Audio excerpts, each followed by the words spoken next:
Welcome, everyone.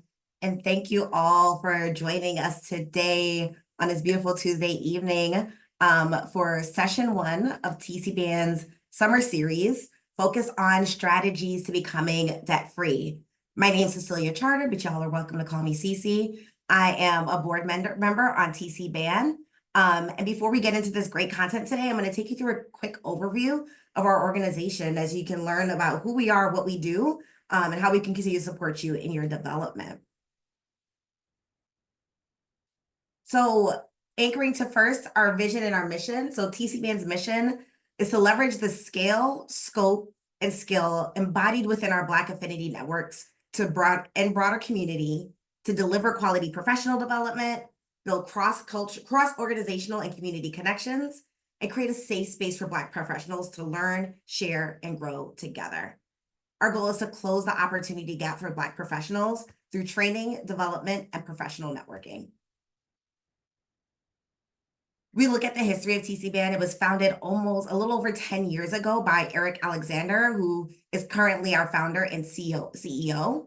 The organization was created to provide a safe space for Black, African-American professionals to leverage their combined scale and the combined impact of working together to deliver value to members of the community. This was evidenced through the vision that I just shared. So throughout our history, we started hosting events, biannual in-person events in different locations. When COVID hit in 2020, we didn't stop the momentum. We continued these moments and provided a lot of virtual conferences and sessions and continued to expand our offerings as well as expanding our membership. While the organization started with Minneapolis-based communities and organizations, we've been able to expand way beyond Minneapolis. In 2021, we were able to deliver a YouTube channel where you can see all of our content live and all of our pre-recorded content is available to you, including today's session. And then we continue to expand our membership to even international. I just saw someone in the chat share that they are joining us from Zambia. Welcome. So that in 2022, we were able to grant our incorporated nonprofit status. And I'm happy to share that last year, we officially became a 501c3 organization. All of this is delivered to our audience at no cost. So our live conferences, these virtual sessions, and it's done through in-kind sustaining sponsors, event sponsors, grants, and pro bono seekers. Because of the work that the team has done, we've been able to put on 114 development sessions, bring in 177 different presenters, and provide over 12,000 hours of development to the community. I do want to take a moment to recognize our board who volunteers and works tirelessly to bring these moments together for you all. So why TCBAND and why support and connect through our organization? Well, first, you don't have to be an employee of a larger public company. You don't have to be on the executive track or have an advanced degree. You don't have to pay a fee to attend events. You don't have to feel alone or isolated. We're here to build community. You can be honest, transparent, safe. We're here to have real conversation and real dialogue to help us all succeed. You don't have to be, you can be a non-Black member of a Black ERG or an ally supporting the work. You can be self-employed or a consultant. You should bring your whole self every single time we connect. And at the end of the day, we're here to have fun, learn, and expand our network. So I'm not going to go on and on, but I will do a quick intro to our guest speaker today. So Joel Bernardin is a first-generation American of Haitian parents who grew up in Queens, New York. He has a bachelor's degree in applied mathematics and statistics from Stony Brook University and an MBA in finance from St. John's University.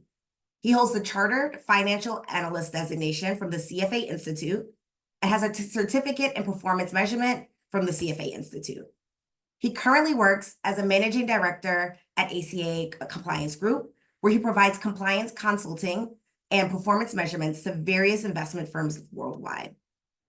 But none of that matters. The reason why Joel is here today and why he's qualified to speak on this topic of personal finance is because he himself is 100% debt-free. No credit card payments, no car payments, no student loans, nothing. And he's here to engage in a conversation with you all today to share some tips and strategies to becoming debt-free. So I'm going to hand it over to Joel. Welcome. Good evening, everybody. You guys can hear me, right? Just give me a thumbs up or anything like that. Let me see if I can share my screen. Oh, there we go. Oops. Let's see. Give me 1 second. I'm just trying to make sure I can share it. All right. So Cece, it says the host isn't allowing multiple presenters sharing at this meeting or for this meeting. Give me 1 second. Should be good to go now. Right, there you go. Sweet. Share the screen. Share. All right. Minimize this. Bring that in. All right. Can you folks see my screen? We gotcha. Perfect. So one thing that Cece said that I think is highly important is that you are to bring your whole self. And I promised her when she asked me to do the presentation that I'm going to be absolutely myself. Let's be very clear about something. I'm going to probably ruffle some feathers tonight, but you all are taking your time out of your day away from your husbands, your wives, your friends, your family, or just sitting on the couch. It is my responsibility to tell you the truth and to treat and talk to you all as adults. And the reason why I think that's important is because time is our most valuable currency. So if I'm sitting here wasting your time, you might as well just log off, and I don't want to do that. As Cece mentioned, I am 100% debt-free, no mortgage yet. I'm still in the process of buying a house, but no credit cards, no car payments, no student loans, no medical debt, nothing. That journey started for me or ended in 2017, and I've been 100% debt-free since. Now, the one thing I think is important for this presentation, if you listen to nothing that I mentioned from this point on, please remember these two things. Number one, a part of all that you earn is yours to keep. And number two, pay yourself first. If you can remember these two things and remember nothing else I mentioned for the next hour, you are well ahead of the curve. This comes from the book, The Richest Man in Babylon by George Clason. This is a copy of the book. I believe I bought this for many people over the years. It's one of the best finance books that I've ever written or ever read. And the reason why is because there's no numbers in here. I think the only number that's in here is 10%. I believe this book is only 180 pages. It's an easy read and it's made in story form. So if you remember anything from this presentation, is that a part of all that you earn is yours to keep, that you need to pay yourself first. And if you have a chance, make sure you read this book. It's called The Richest Man in Babylon by George Clason. Now, let's have some real talk.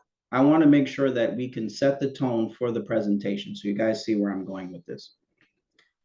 There are $1.1 trillion in credit card debt. There's $1.6 trillion in auto debt, $1.7 trillion in student loans, $220 billion in medical debt, $12.25 trillion in mortgage debt. 30% of Americans have less than $1,000 in their savings. 78% of Americans live paycheck to paycheck. Do I have your attention? We are all professionals here, but some of you may fall in these categories. The one that should scare you the most is that 78% of Americans live paycheck to paycheck. This is not excluding a certain demographic of Black people who make a good amount of money and are professional. They're included too. I really, really, really hate debt with a passion. Let's go through some of the reasons why. Number one, debt prevents you from saving. How can you save if you can't keep any of your money because you're too busy paying a bunch of people you don't like? Debt prevents you from investing. This is why the average 401k balance among everyone, including Black professionals, white professionals, Hispanics, gay, straight, woman, man, doesn't matter, has had historic lows, and most people are not going to be able to retire comfortably. The third bullet point. Number four, debt does not allow you to be charitable. How can you possibly be charitable if you don't know what you're receiving on your own payments to give to other people.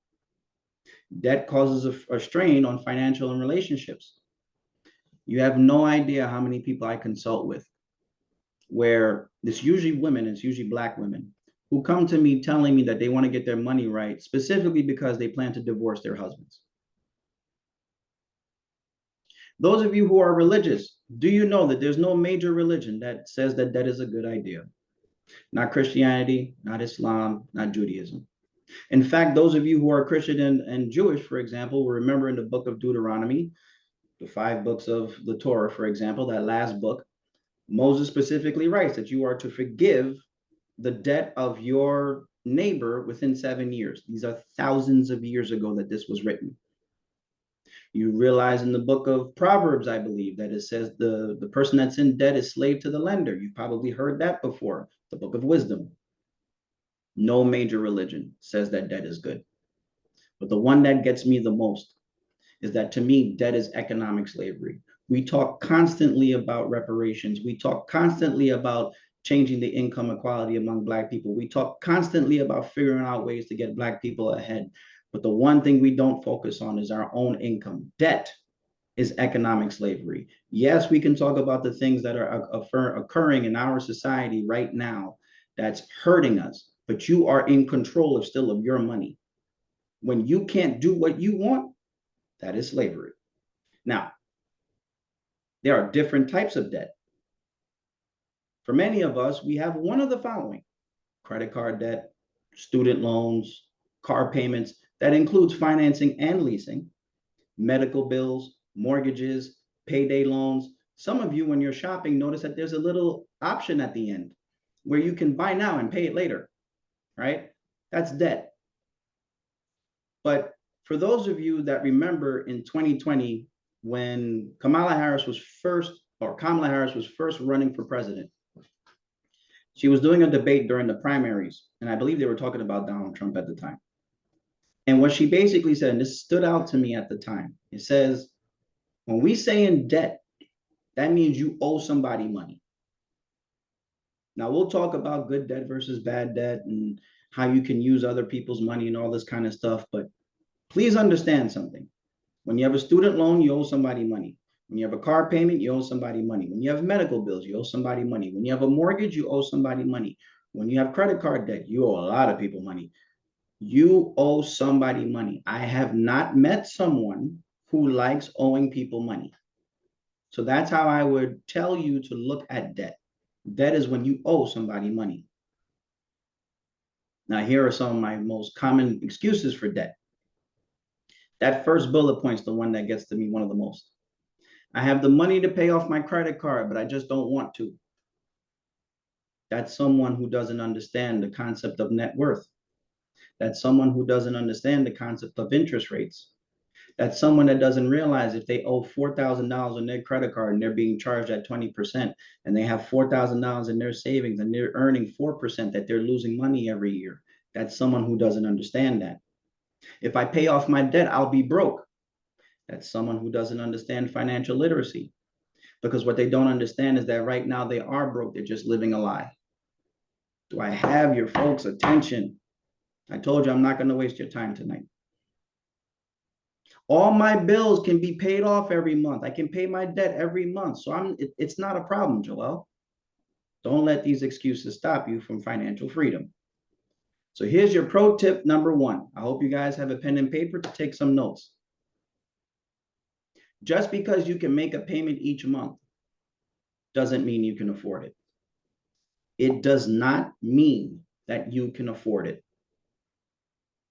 Think about it this way. 78% of people live paycheck to paycheck. The average credit score in this country is 717, which is a very good score, apparently. And a lot of people are making payments on their credit cards, on their mortgages, on their car payments, but they can't afford it.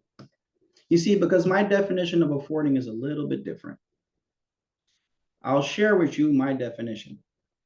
See, if you can save, if you can invest, and if you can be charitable every month consistently, then I don't care what your payment is.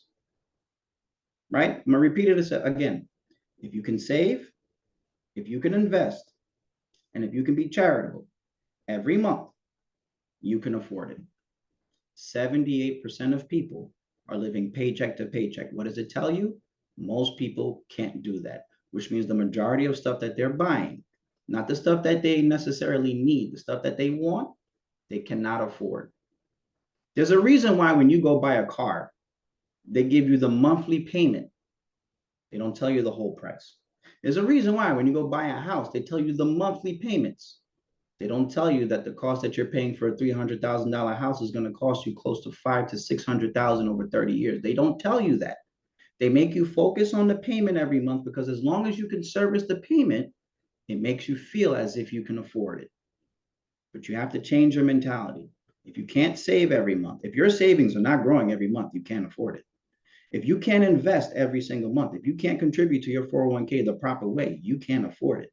If you can't be charitable and help people out, especially as professionals, those of us who have gotten to a point where we can do something about our lives, if you can't reach backward and bring somebody with you, you can't afford it. So enough of the bad news. What's the first step to pay off debt? Any single person who comes to you and tells you that they can get you out of debt and they don't ask you for a budget, they're lying. They're completely lying. There is no way for you to pay off your debt without first understanding where your money is going. And you have to create a budget. And it's incredibly easy to create a budget, but it's hard to do. What I mean by that is we all know what we need to do to lose weight. Go to the gym, eat right. Very simple and easy to understand, not easy to do. You don't have to be overly complicated. You don't need a budgeting app. You could just do it on paper. And a budget is pretty simple. You have your income at the top, you have all your expenses, and you subtract. All you need is a third grade education to do it. But you got to list every single expense. That includes Netflix, that includes your Amazon Prime, that includes the 2 gym memberships you've never gone to. This is a true story. I did somebody's budget one day and they had 2 gym memberships they never went to for years. That includes your spending money. Here's a tip. Do you know outside of maybe your car payment and maybe your rent or mortgage, food is one of your largest expenses? So that means when I do your budget, the first thing I look for is your spending money.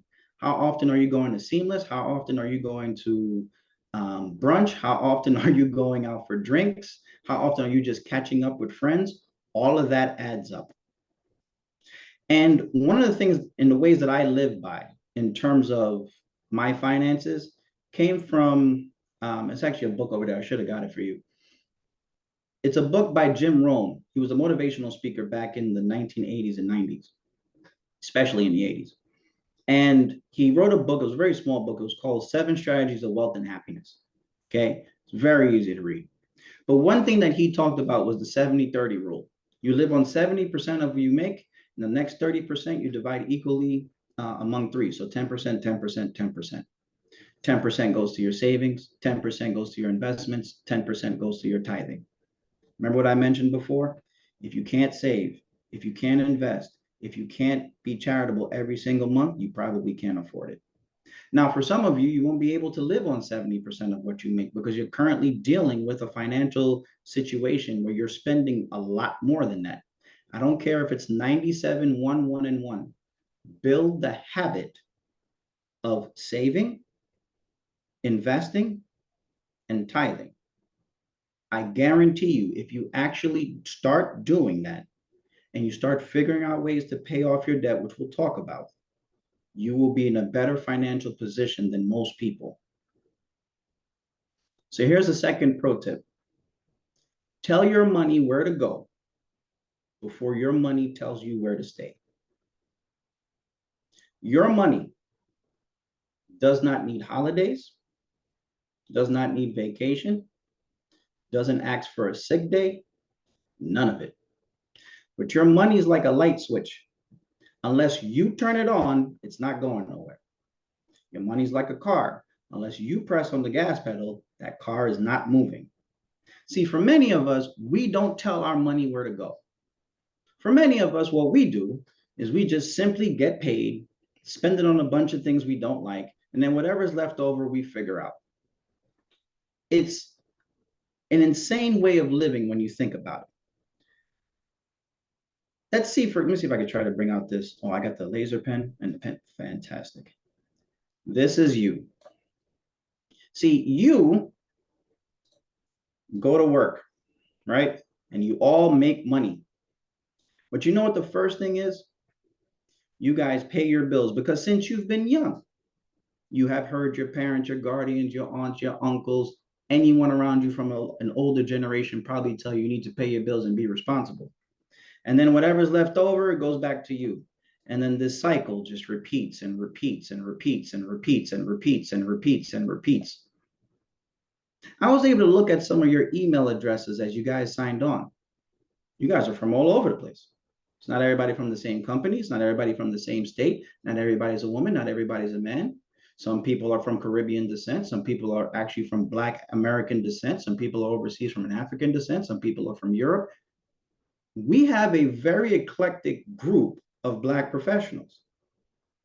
But I guarantee you the majority of your spending habits is this. Now, this is the norm.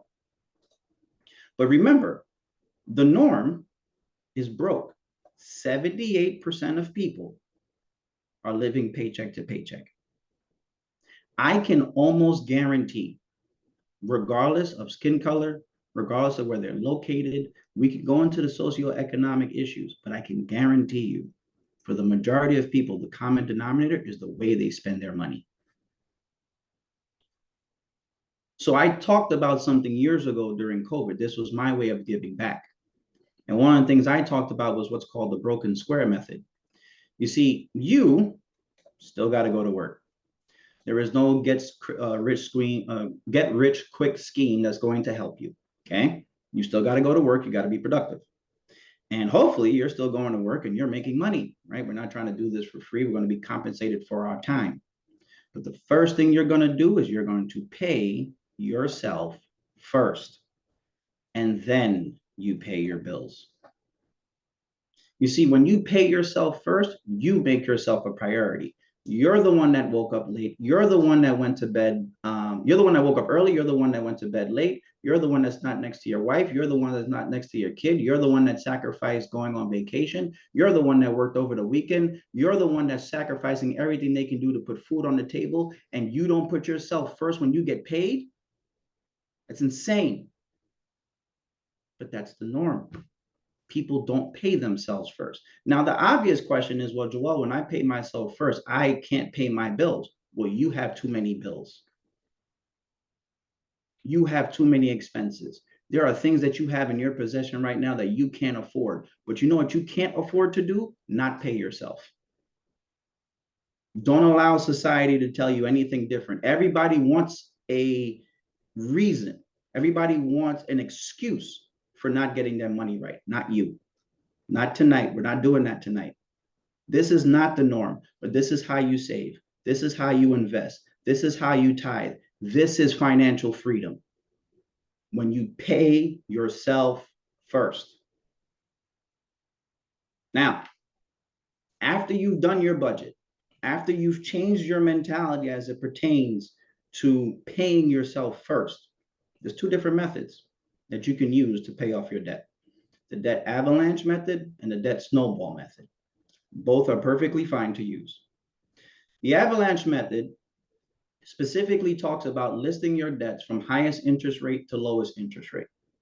And what you do is you start paying off the highest interest rate debt first while making the minimum payments on the other ones. And then when that highest interest rate debt is paid off, you take the money you were throwing at that, everything under the sun, and you start going down the list to the second highest interest rate. And you start paying off that debt while making the minimum payments on the others. And you keep going, and it develops like almost an avalanche, right? If you ever seen how that works, starts off with a pretty small amount of snow and then it becomes something pretty catastrophic. That's how you're approaching your debt, starting with your highest interest rate and working towards your lowest. And then there's the debt snowball method, which is something you probably heard a lot more about. What you're doing is you're also making the minimum payments on your debt, but what you do is you list the smallest amount first, and you have the highest amount last, and you put everything in order. And the first thing you do is you pay off the smallest debt. And after you pay off the smallest debt, you work on to the second smallest debt, and then the third, and then the fourth, and you develop a snowball. And as you start to pay down the debt, it starts to carry momentum. Now, there's pros and cons to both of these. The avalanche method is probably the mathematical way of approaching debt because you pay the less amount of interest over time in total. Remember, you're addressing the higher interest rate first. But it may take longer to do. And you may see progress a little bit longer, right? It's going to take a lot longer to see that progress that you want. That's why a lot of people choose the debt snowball method. The debt snowball method addresses money for what it is, which is behavior. The reason why with the debt snowball method, the reason why it's so popular is because when you list the small payments, the small debt first, that $20 payday loan that you had that you know you need to pay off, but you just haven't done it yet, and the medical bill that's been on your credit report for 3 years, and now it's at $200, but you have it and you just haven't addressed it yet. What you can do with those is address them immediately. And it builds confidence, and you feel good about yourself, and you stick your chest out, and you see I'm making progress. Because money is more about behavior than it is about mathematics. That's why most people choose the debt snowball method, because they see immediate progress. The avalanche method, you don't see the immediate progress, but mathematically you're addressing it the proper way. Here's my advice. I don't care what you do. I do not care which one you choose. Know yourself. Cece reminded you in the beginning to bring your whole self. We are not lying to each other tonight. We're not going to BS each other. If you're the type of person who's analytical, who focuses on numbers, go to avalanche method route. If you're the type of person who's emotional about money, which is the overwhelming majority of you, do the debt snowball. But I don't care how you approach it. Just start going. Pro tip number 3. Always remember that money is more about behavior than it is about mathematics. Always remember that. For those of you on social media, I'll give you an example. Right now on your social media, and we're having real talk, right? Right now on your social media, with your friends list and maybe people you don't even know, you know their sexual behaviors, you know their fetishes, you know what they like outside the bedroom and inside the bedroom. Right now on your social media, you know in this political season who people are going to vote for, whether they're Democrat, whether they're Republican. During your social media right now, you can go and find out their religious beliefs, whether they're Christian, whether they're Muslim, whether they're Jewish, especially what's happening in the Middle East right now. You damn sure know if someone is Jewish and someone is Muslim. But you know what you don't know? You don't know their income. You don't know their net worth. You don't know how much they have saved. What does that tell you? That tells you that money is more emotional to them than sex, religion, and politics. This is the reason why the majority of you on this call right now do not know each other's income. This is why when you're at work, you guys don't share your salaries. Yeah, you may share your credit score here and there because it's a lot easier. They do the math for you. And we'll talk about credit scores, but you don't know each other's income. You don't know each other's savings. You don't know each other's net worth, because money is more about behavior than mathematics. Never forget this. This is why I'm talking to you so blunt. I'm not sugarcoating this for anybody. This is more about behavior than it is about mathematics. And by the way, when you think about money, money is not only emotional for people, but it's associated with the most hated subject on earth, which is math. Think about that. Those of you who are good at math, that's a very few amount of us. And even the people who are good at math don't necessarily like it. So money is emotional, and it reminds them of a subject they hated for the majority of their life. Always remember, money is more about behavior than it is about mathematics. Now, those of you who know who Dave Ramsey is, that's someone who's basically been teaching people on how to be debt-free for about 40 years now, okay?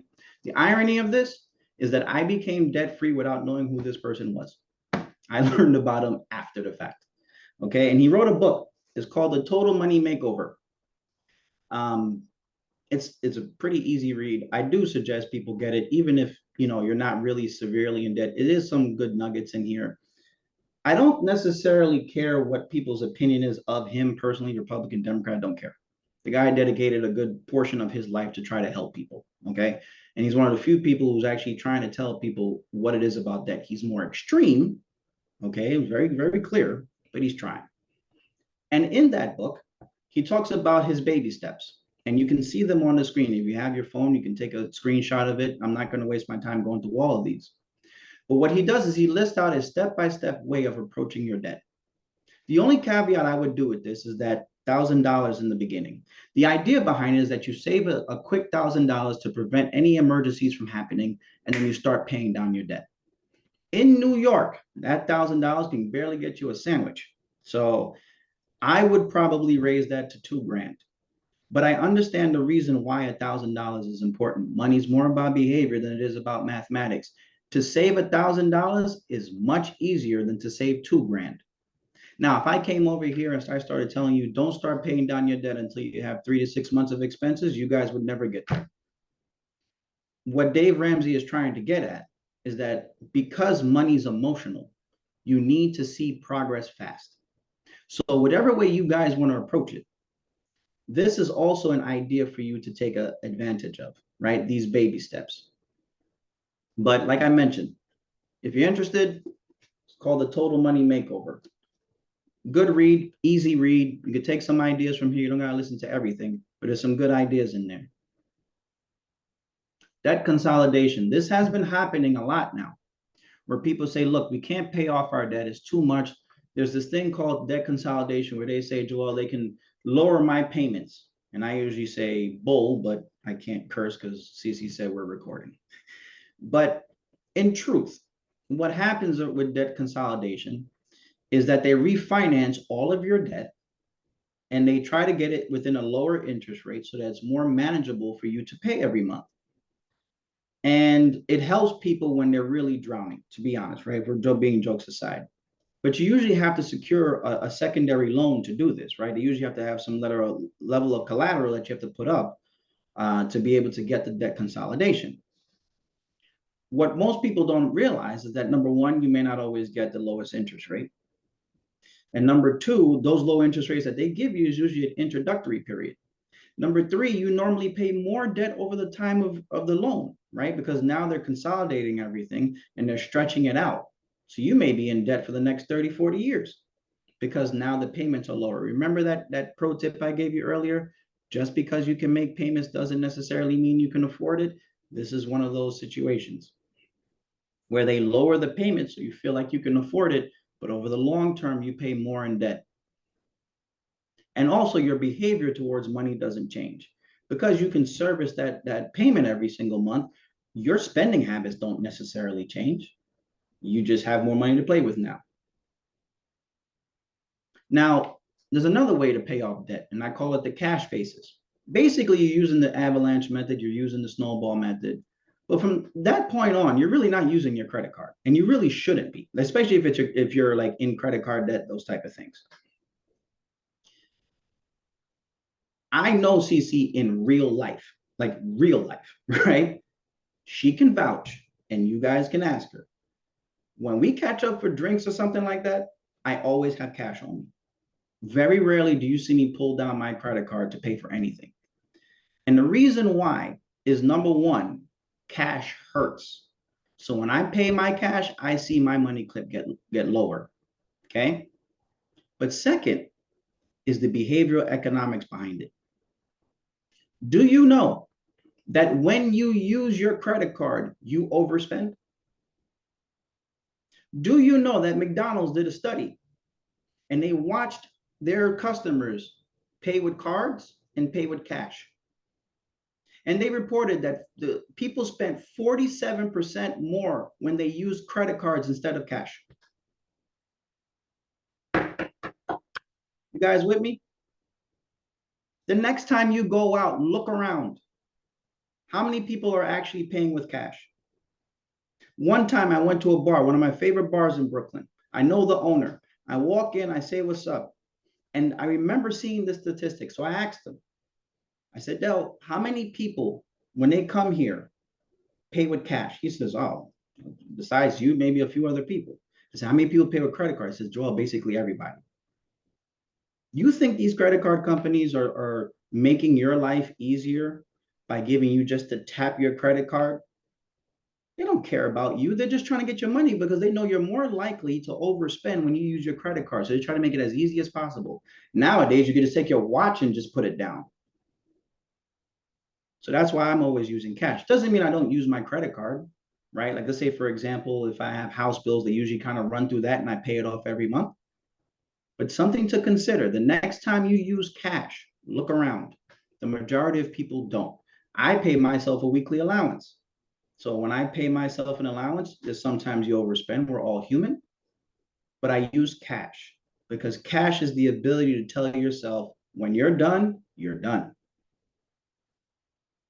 So let's talk about credit scores. We got a lot of questions that came in because of this.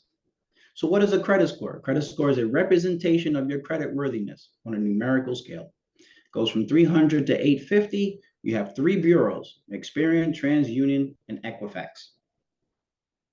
And on the screen here is a breakdown of how your credit scores are. If you all are interested, there's another book. That bookshelf behind me is a real thing. Like that, I really try to read, man. In fact, I think me and Cece joke about that all the time. We're always reading. So here's another book.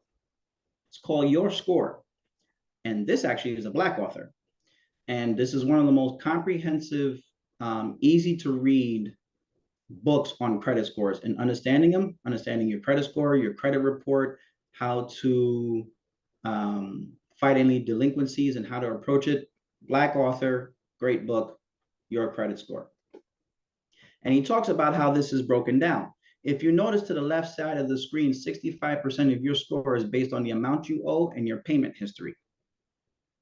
Okay, so why is this all important when you're paying off debt? Here's the truth. The truth is, it is possible to see your credit score drop after paying off your debt. Let that sink in.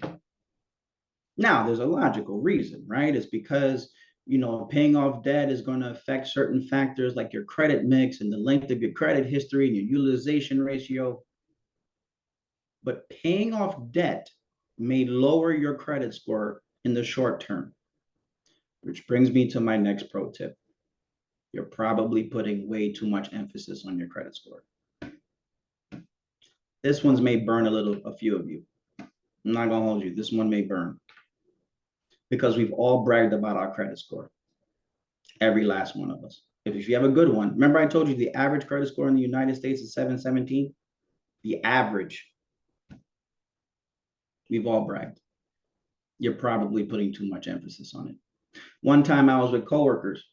We were going down to dinner and coworkers talk about how they're making payments and they started bragging to each other about their credit scores. I just shut the hell up. I didn't say a word. I just watched them. Oh, I have an 800 credit score. My credit score is 815. Mine's 780. Mine's this. Yo, I'm good. I could pay for it. Your credit score is just a representation of how good you are at borrowing money. That's it. It doesn't mean anything else. But here's how I will tell you our society is putting way too much emphasis on the credit score. I read recently, I believe it was in the Wall Street Journal, that on these dating apps now, right? What people are wanting is a way to filter people based on their credit score. I got to tell you, I laughed that morning. I laughed a lot because they thought that there was a correlation between responsibility and morality and the credit score, and also not wanting to support people, right? They want people on their same economic terms. I'm going to be very blunt when I say this. I know a lot of dirtbags with 800 credit scores. Our society puts too much emphasis on this. It doesn't necessarily mean that it's not important, but what's really important is how much cash are you keeping? How much are you investing? How much are you saving? How much are you actually giving to others to help people? I tell you flat out, I will take 100 grand cash with 700 credit score than a 812, 820 credit score. And I'm one of the people who live paycheck to paycheck and I don't got $1,000 in my savings.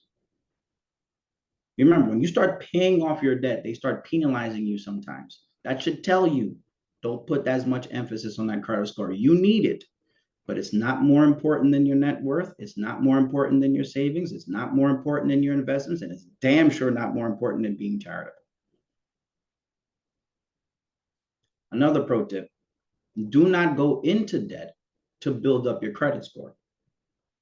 Now, the obvious thing, and I don't say this from a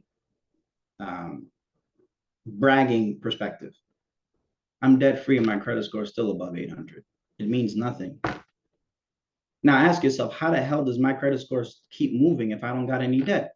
Because I have a credit card and I pay it off every month. I don't know what these people do behind the scenes with the math, but apparently 1 minute it's 812, then it's 780, then it's 790. I haven't had that in 7 years. I don't know what the hell they're looking at.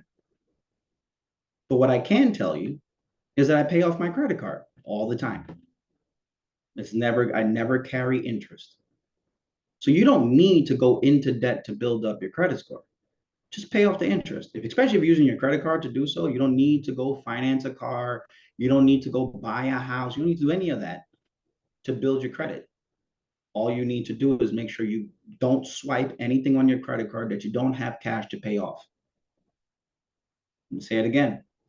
Don't put anything on your credit card that you don't have cash to pay off. Your credit card is not your emergency fund. It is not. All right. Good debt versus bad debt. Cece, how am I doing on time? We Anybody got know? about 15 minutes total. So if you want to I'll speed it up. wrap it up in 5, we can leave some room for some questions. Yep. Good debt versus bad debt. And this is a perfect slide for it to end on. This one took a lot of effort for me to write this because I really don't believe in good debt. But technically, there is a concept of good versus bad debt and using other people's money.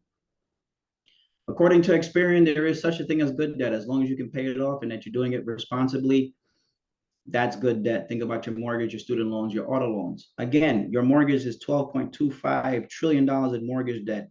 Your credit cards are $1.1 trillion in credit card debt. Your auto loans are $1.6 trillion in auto debt. But these people are telling you that's good debt. Bad debt, they say, is debt that you can't pay off, obviously. An example they give is credit card debt. Again, $1.1 trillion in credit card debt. Good debt exists. Using other people's money exists, but it's extremely rare and highly unlikely. I'll give you an example in 30 seconds, then we can open up for questions. I've known CC a long time. I go to CC after this call and I say, CC, I want to take $1,000 from you, and I promise to give it back to you in 12 months. She goes, Joel, why do you need my $1,000? I say, don't worry about it. You're going to be able to see that money every single day in an account, and you're not going to lose it. She says, all right, I've known you for a long period of time, Joel. Here's $1,000. What I do is I go walk to the bank. Now, remember, I'm borrowing $1,000 without taking on any interest. She's not charging me anything. I just got to give her $1,000 1 year from now. I go to the bank and I open up a certificate of deposit, right? A CD, and it gives me 5%. Okay. I give CC my login information. She can watch her money every single day. 1 year from now, August of 2025, I walk right back to that bank. I take out the money. I earned 5% on $1,000, which is 50 bucks. I give CC her 1,000. I take the 50. That's good debt. She doesn't charge me anything. I have a risk-free rate of me earning money. No issues. That never happens. Your credit card charges 20%. Here's the last thing I'll tell you, folks.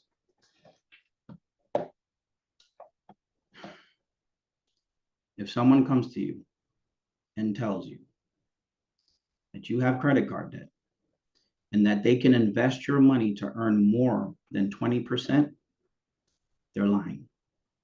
If you pay off your credit card, that is the equivalent of earning a 20% return on your investments.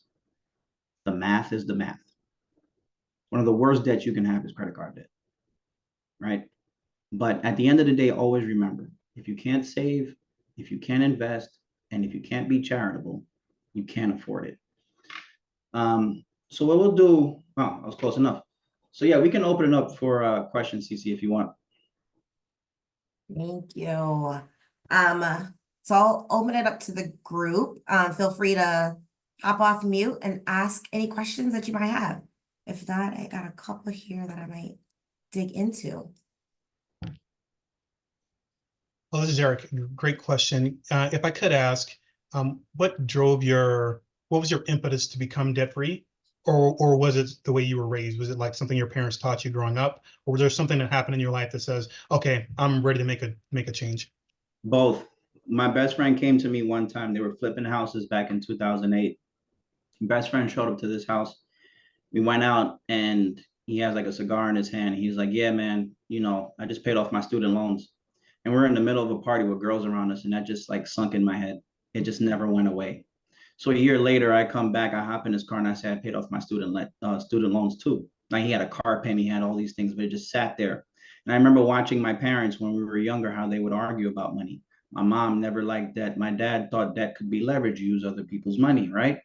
So that was when you combine those two things, and then as I started really studying about certain aspects about finances, you start realizing that the overwhelming majority of the time is debt that causes the problem. So when people come to you and they say use other people's money, that sounds great, but in reality, that's not what's happening, right? Again, these credit card companies do not like you. They're not offering you points because they like you. $1.1 trillion in credit card debt, and these people give you cash back. It's like it's kind of like the Matrix thing. Once you get exposed to it, you just start looking at things a lot differently. So I would say my best friend, Sean, and I would say my parents.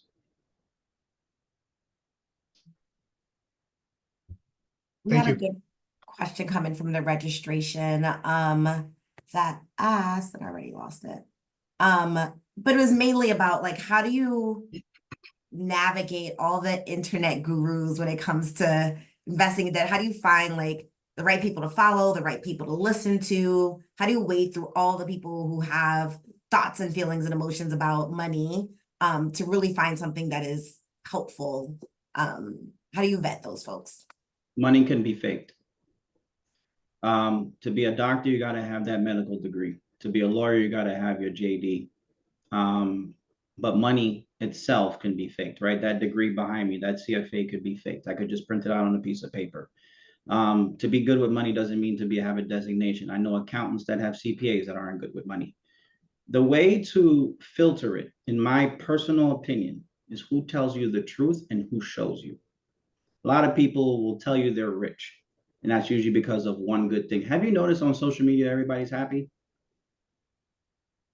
I'm serious. Have you noticed everybody's happy, everybody's joyful, but the divorce rates are at the all-time high, depression's at the all-time high, addiction's at the all-time high. Somebody lying. So I think the way to first do it is to educate yourself, right? The books I just mentioned. I think also looking at pages that tell you the truth.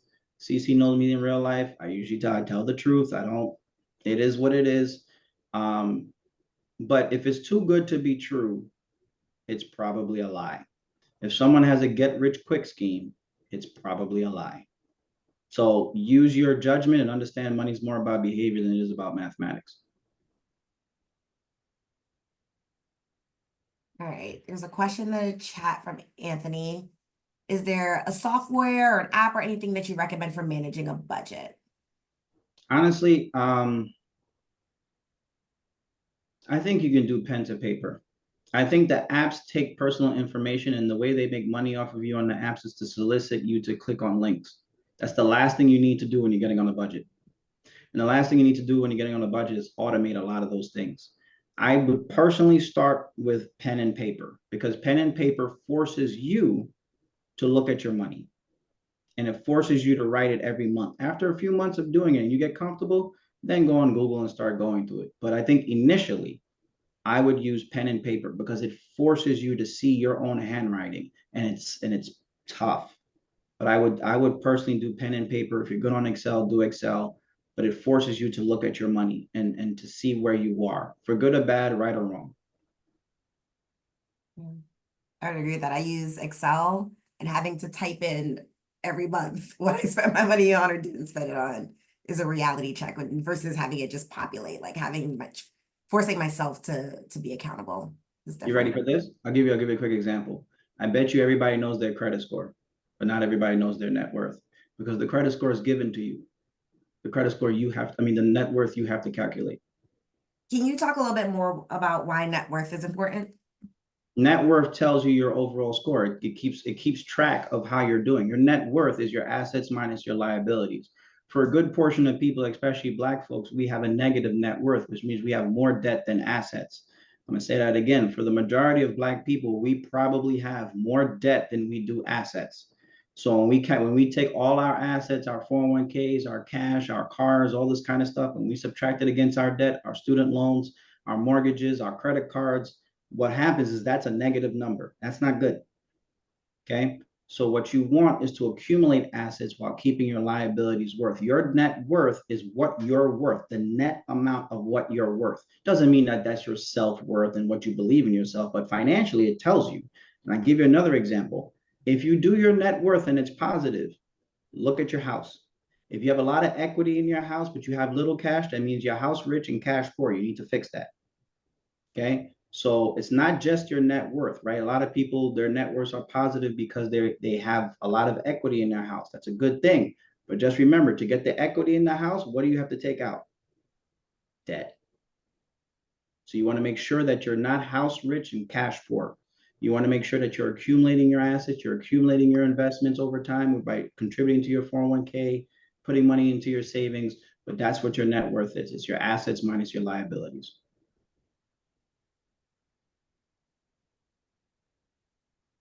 Any additional questions? I hope I didn't scare everybody. Jeez. Just a I little have bit, a but que- Oh, go ahead. Go ahead, Brittany. Oh, I have a complicated question, kind of on Please. the back of the house rich, cash poor thing.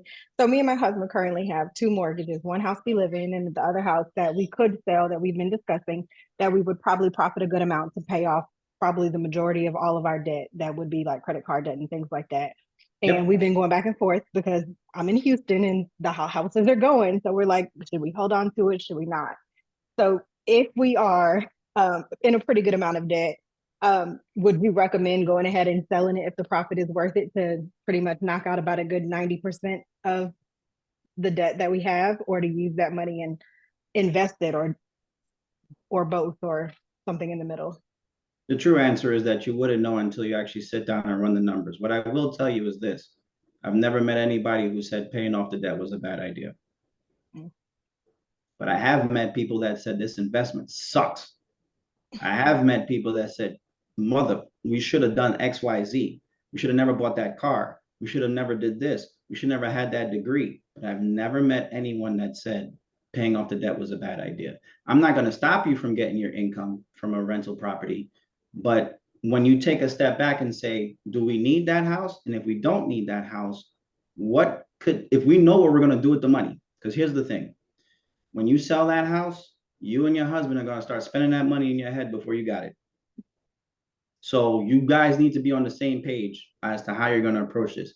And one caveat, because I'm very glad you brought this up. I didn't have the chance to bring this up.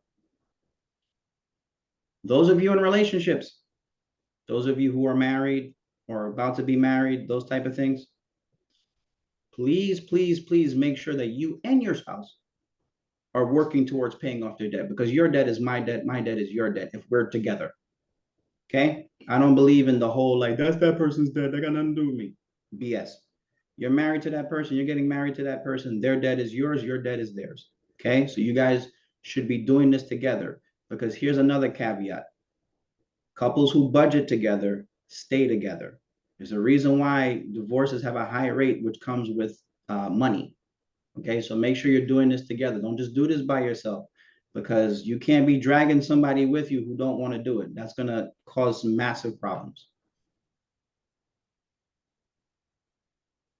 All right. I think we have time for one more question. Are there any podcasts, financial experts that you personally follow and recommend outside of the resources you've already shared? And we'll grab a list of your books as well too and send that out in the recap. Yeah, I think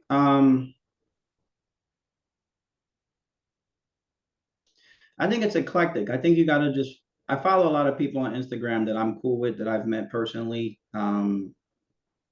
But I think from an educational perspective, if you're interested in investing, for example, there's a book called A Random Walk Down Wall Street. That's a really good book. I'm into more reading because reading allows you to not have to deal with the distractions. Remember, money could be lied to you, so people could flash money in your face. So I'm more into reading more than even the podcast can lie to you, right? I'll give you a quick example. The next time, tomorrow, if you have a chance, go on CNBC at any point during the day. Everything is breaking news. How? How is everything breaking news? I'll give you another example. Tonight or tomorrow, go on CNN. Everything is breaking news. How? Remember, they put the banner in bright red to stir up emotion. So that's why I usually read, because I can control my emotions while I'm going through that. But I think a lot of the books that I recommended, as well as other books, is probably better than the podcast, because people, they're trying to keep your attention. They're usually trying to sell you something. Right, I know we're at time, but one more really good question from Lizette. We have a hard time sticking to the budget. What do we do? Be honest, which is what you're doing. Tell yourself, we have a hard time sticking to the budget. So what the hell are we doing wrong? And I don't mean that facetiously. I mean, what the hell are we doing wrong? Why is it? I'll give you an example. One of my friends, I helped them budget so they can get married. The girl comes with a budget with an Excel sheet. She has lines and lines and lines and lines and lines. I'm going through the Excel sheet. She has formulas referencing all over the place. And I said, this budget looks great. You should be saving money. And her husband chimes in, one of my closest friends, and says, every time I come to the house, I see an Amazon box. I said, what the hell is that? And her face turns red. What happens is she puts money in her account, and then 2 days later, the money goes back out. That's not budgeting. Budgeting is keeping score. Budgeting is using cash. Budgeting is telling yourself no. Think about this. When you were younger, your parents, your guardians, your aunts, your uncles, whoever told you no, and you hated it. You're an adult now. You guys are professional. Who the hell is telling you no? But you have to tell yourself no. So be honest with yourself, which I appreciate you doing. But sit down and you have to figure out, and I guarantee you, it's probably food. It's probably food. Because if you think about it, everything else is roughly set up. Your mortgage, your car payments, but it's probably food. Start there. All right. Thank you so much, Joel. Yeah, for sure we're hearing it. This is done? Yes, it's been a great hour, some really great content. The session will be recorded, so we'll share that out in the recap. And we'll capture a couple of those books that you mentioned, so folks can go out and start building that debt-free life. So thank you again for joining us. Absolutely. Anytime you guys need me again, if I don't scare you enough, just feel free to give me a call. All right, y'all have a good night. All right, folks, have a good one.